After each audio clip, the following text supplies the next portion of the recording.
Hello and welcome to another session on some grade 10 math. A little introduction today, talking about inequalities. We are using the IXL platform just to generate some examples that will help us in our discussion. Feel free to explore that or use any other platform that you like, that works for you, to get some examples so that you can practice more than what we're doing today. We're going to talk about some inequalities. Just an introduction. First off, I want to visualize inequalities.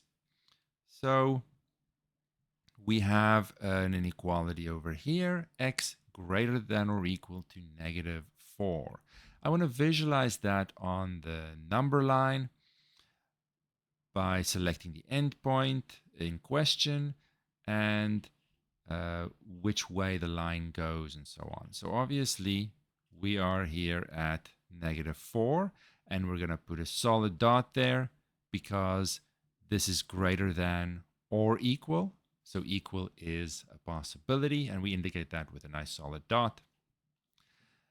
And then I have a greater than, so I need to go all the way to the right of -4. And all of these are x values that satisfy this inequality. So it's a little bit more general than an equation, and we call it an inequality. Now I'm going to go one step further and give an alternative way to represent this, and that's called interval notation. The writing seems very shaky. It's just my pen. Interval notation. The earlier we get used to that, the better, honestly, and it's not any more difficult than visualizing. I have the inequality to represent the condition on the x values. I visualize it with a number line. Interval notation is just another option that I have that gets more important the further I go in my math journey. So really just look at the diagram here. We're going to write our left endpoint, and because it is included, it has a solid dot, it's going to get a square bracket. That's my left side, comma, and now I have to indicate what happens on the right. In this case, there is no endpoint on the right. It goes on forever, and we're going to indicate that by the infinity symbol. And that will always get a round bracket. We're only going to get a square bracket when it's a number at an endpoint that is also included. Infinity is not a number. There's no endpoint here. It gets a round bracket. So interval notation. I might as well get used to that when I have the opportunity right at the start. Let's look at this one. Now I have the condition x less than -1. So obviously, -1 is an endpoint, but it's not included anymore. There's no or equal.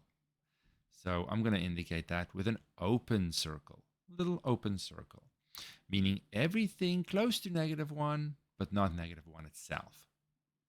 This time I'm also going to the left downside of -1. So I'm going to go all the way and never end like so.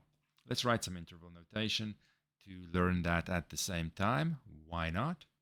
So this time I have a -1 on the right side, but not a square bracket because it's not included.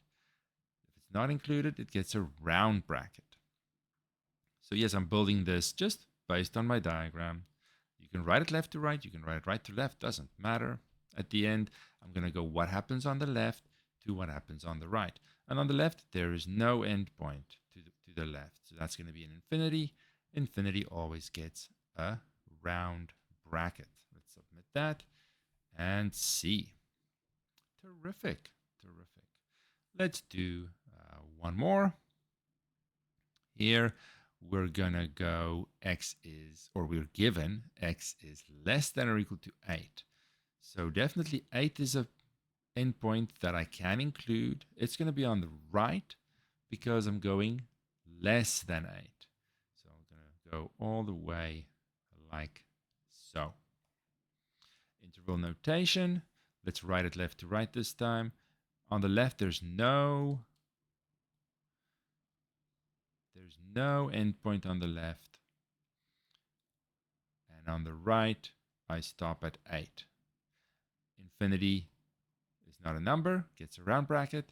This time 8 gets a square bracket because 8 is included. All right, let's submit that and see what is next. Now this is a pretty simple one. We've done this before. X greater than or equal to 0. I'm actually going to make this a little bit more complicated just to build on this. If you feel you're ready, let's suppose we have not this. Let's get rid of this guy. Make our own example here. Let's go -1 less than x less than or equal to 2. Let's say that is our inequality. So now I have ends on both sides. It doesn't go off to the arrow on either side. So I'm definitely going to go -1 to 2. However, -1 cannot be included. See, there's no equal option, whereas there is for 2. So that's going to be my line. I'm obviously not going to submit that one because we changed the question.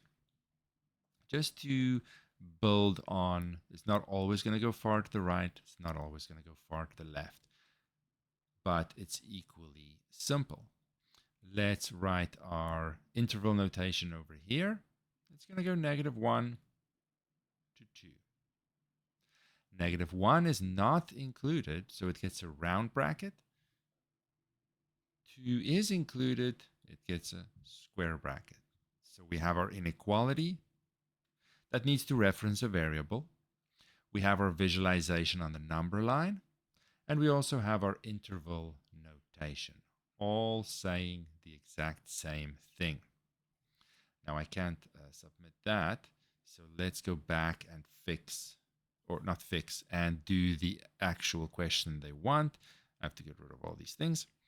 Now I'm going to go 0 included and all the way up. Interval notation, much simpler than the previous one, 0 to infinity. 0 is included, infinity is not a number. Let's submit that and move on. Good work. So here I have another question. Let me know in the comments what you think the answer is for this one. And I will leave you there to go and practice some more of these questions, these basic inequalities. Start learning the interval notation as early as possible so that later on it doesn't feel very strange. Let me know in the comments what you think for this question or any other thoughts in general. And we will talk again soon. Welcome to MathCats, where we aim to better understand mathematics. Join us weekly for discussions on elementary, high school, through to university math. You can request the next topic by leaving a comment on our YouTube channel or by emailing us at mathcats314@gmail.com. And as always, remember to like and subscribe. Thank you.